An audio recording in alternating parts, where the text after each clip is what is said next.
Merupakan sebuah kehormatan bagi Bapak Presiden dan saya menyambut kunjungan saudara di Istana Kepresidenan yang menjadi kebanggaan kita semua.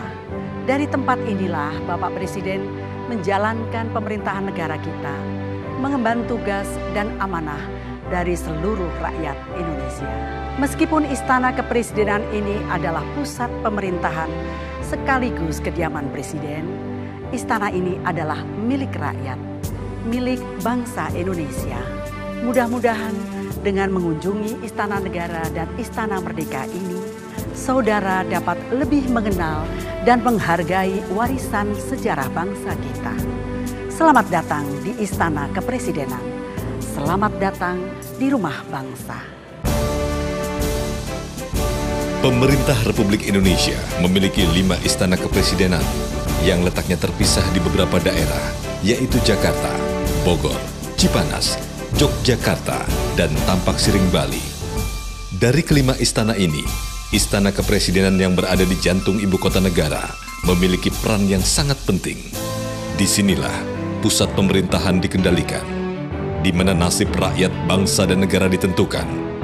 Dinding-dinding Istana Kepresidenan adalah saksi sejarah yang menyimpan begitu banyak kisah dan makna bagi perjalanan bangsa yang sejak dulu, kini, dan masa mendatang. Dalam komplek Istana Jakarta terdapat 2 istana, yaitu Istana Merdeka yang menghadap ke lapangan Monas dan Istana Negara yang menghadap ke Jalan Veteran. Terdapat pula bangunan lain yang termasuk dalam lingkungan istana, yaitu Kantor Presiden, Bina Graha, Wisma Negara, dan Masjid Baitur Rahim. Kedua istana ini, baik Istana Merdeka maupun Istana Negara, merupakan saksi sejarah perjalanan bangsa Indonesia. Disinilah para presiden kita berkantor.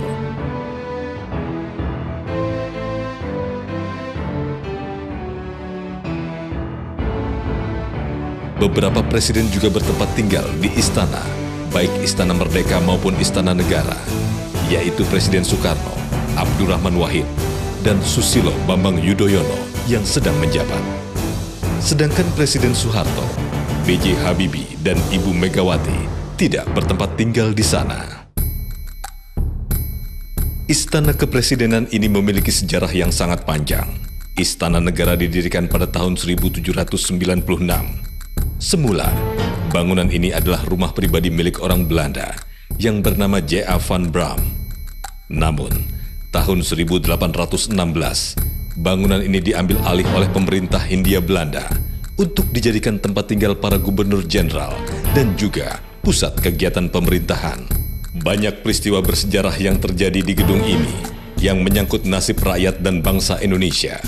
Pemerintah kolonial Belanda selalu mengambil keputusan penting dalam sidang-sidang Dewan Hindia di Istana Negara yang ketika itu masih bernama Istana Rijswijk.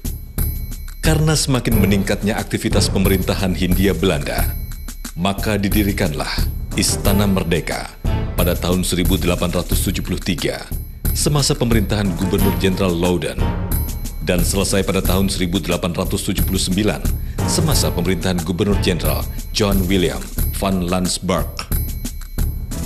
Perancangnya adalah arsitek berkebangsaan Belanda bernama Droes Sarres. Sejak masa pemerintahan Belanda dan Jepang sampai masa pemerintahan Republik Indonesia, sudah lebih kurang 20 kepala pemerintahan dan kepala negara yang menggunakan Istana Negara sebagai kediaman resmi dan pusat kegiatan pemerintahan negara. Pada 17 Agustus 1945, Soekarno dan Hatta memproklamirkan kemerdekaan Republik Indonesia. Proklamasi dibacakan di Pegangsaan Timur, bukan di Istana Merdeka. Karena ketika itu, istana masih dikuasai oleh pemerintahan kolonial Belanda. 4 tahun kemudian, pada 27 Desember 1949, akhirnya kedaulatan Republik Indonesia Serikat diakui oleh Belanda. Saat itulah Presiden Soekarno menempati Istana Kepresidenan di Jakarta.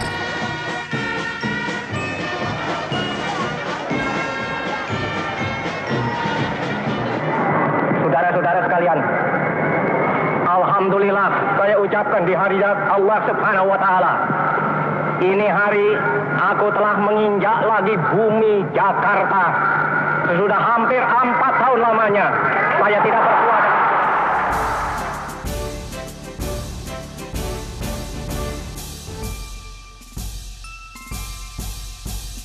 Bangunan Istana Merdeka berkesan kokoh dan anggun.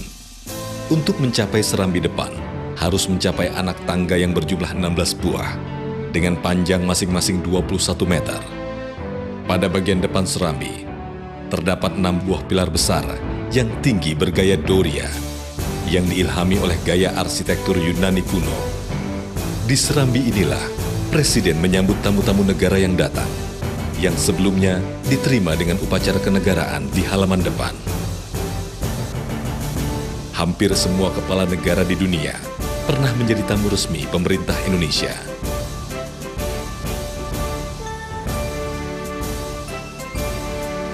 Pada upacara peringatan detik-detik proklamasi, serambi ini dipergunakan sebagai tempat penyerahan bendera pusaka dan duplikatnya untuk dikibarkan di tiang bendera halaman depan Istana Merdeka. Pada masa pemerintahan Presiden Soeharto, Bapak Susilo Bambang Yudhoyono pernah menjadi komandan upacara pada peringatan detik-detik proklamasi kemerdekaan Republik Indonesia di Istana Merdeka.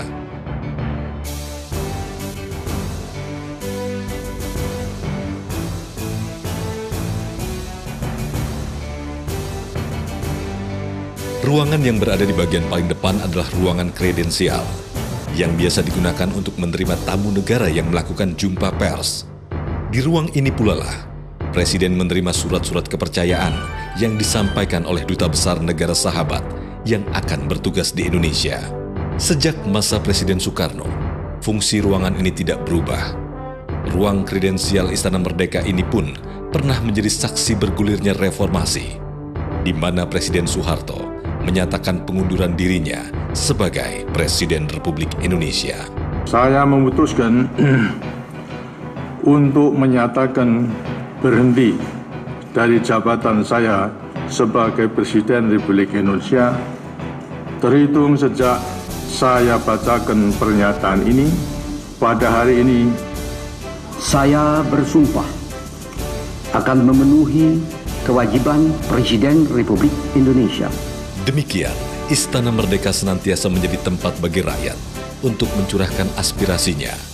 Demonstrasi adalah hak rakyat yang merupakan bagian dari proses demokrasi. Di bagian belakang terdapat ruangan resepsi yang merupakan ruangan terbesar di Istana Merdeka. Di ruangan yang berukuran 300 meter persegi ini terhampar permadani merah yang dihiasi lampu kristal seberat hampir 500 kg pada langit-langitnya. Setiap tanggal 17 Agustus diadakan resepsi kenegaraan, di mana Presiden dan Wakil Presiden menerima ucapan selamat dari para kepala perwakilan negara masing-masing. Di antara ruang kredensial dan ruang resepsi, terdapat ruang Jepara yang difungsikan sebagai tempat menerima tamu negara maupun tempat pembicaraan terbatas antara Presiden Republik Indonesia dengan tamu negara. Berhadapan dengan ruang Jepara adalah ruang tamu ibu negara, tempat ibu negara menerima istri-istri kepala negara asing maupun para istri duta besar. Pada dinding ruangan dihiasi pelbagai mahakarya pelukis Indonesia. Tepat di belakang ruang Jepara terletak ruang kerja Presiden. Ruangan yang dapat dikatakan lebih kecil dari ruangan-ruangan sebelumnya ini hanya merupakan salah satu dari ruang kerja Presiden Republik Indonesia. Meski demikian, ruangan ini dipercantik dengan berbagai mahakarya para maestro seni Indonesia.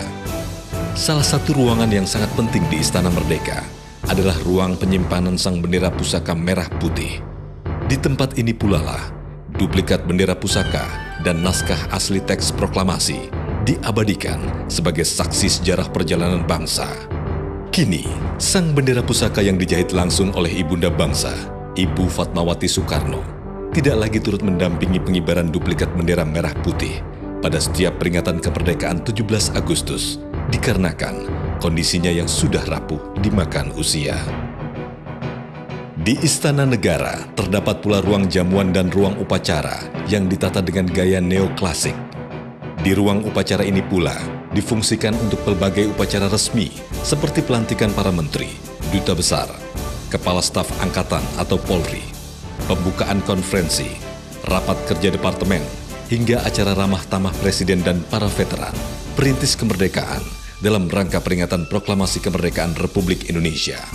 Pada bagian selatan ruang upacara, terdapat sebuah panggung yang biasanya digunakan untuk penampilan kesenian terpilih dari seluruh pelosok Indonesia yang disajikan kepada tamu negara pada jamuan makan malam kenegaraan. Kedua istana ini dibatasi oleh sebuah taman yang asri dengan pohon trembesi besar yang rimbun. Di halaman ini terdapat sebuah gazebo yang biasa disebut kupal, yang pada zaman Belanda biasa dipergunakan untuk acara musik pada pesta-pesta kebun. Di antara kedua istana terdapat kantor presiden yang dahulu merupakan museum kepresidenan. Bangunan ini pernah direnovasi pada masa pemerintahan Ibu Megawati Soekarno Putri. Bangunan yang kini merupakan ruang kerja Presiden Susilo Bambang Yudhoyono ini dilengkapi dengan ruang rapat kabinet terbatas hingga ruang konferensi pers.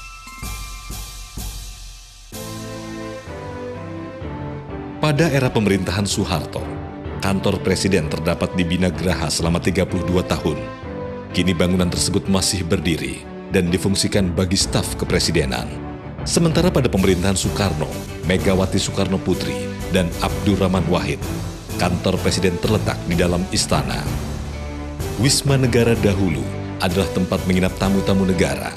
Pada waktu itu, hotel-hotel yang representatif bagi tamu negara masih terbatas jumlahnya, sehingga Wisma Negara ini menjadi tempat tinggal pilihan yang disediakan.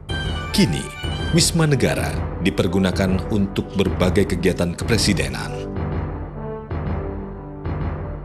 Istana ini tak hanya menyimpan kisah peristiwa kebangsaan semata, namun di sini pula lah Presiden Republik Indonesia tinggal dalam masa pengabdiannya sebagai pengemban amanat rakyat bersama keluarganya.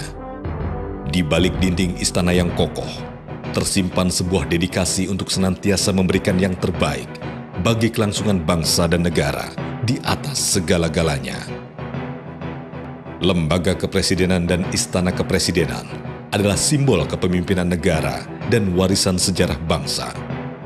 Presiden mengemban amanah rakyat untuk memimpin bangsa Indonesia, dan istana kepresidenan menjadi bagian yang tak terpisahkan dalam melaksanakan tugas dan tanggung jawab mulia demi rakyat, bangsa, dan negara yang tak mengenal waktu. Sekarang presiden yang menjabat adalah Bapak Susilo Bambang Yudhoyono. Beliau tinggal di istana dengan alasan untuk memudahkan pelaksanaan tugas-tugas kepresidenan. Demikian pula dengan Ibu Ani Yudhoyono sebagai ibu negara. Peran beliau dalam mendukung tugas-tugas presiden sangatlah besar, terutama untuk turut menyejahterakan rakyat. Di antaranya, dengan membentuk solidaritas istri Kabinet Indonesia Bersatu dan menjalankan program Indonesia Pintar, Indonesia Sehat, Indonesia Hijau, Indonesia Kreatif, dan Indonesia Peduli. Istana Merdeka dengan segala kewibawaan dan keanggunannya bagaimanapun adalah milik rakyat Indonesia, milik kita semua. Presiden datang dan pergi, namun dinding-dinding putih nan kokoh ini senantiasa tetap setia mendampingi amanat rakyat Indonesia, menjadi saksi perjalanan bangsa dan negara yang dipimpin oleh pemimpin bangsanya.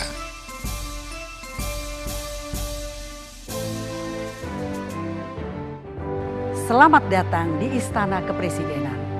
Istana Kepresidenan adalah milik rakyat dan menjadi kebanggaan bangsa Indonesia.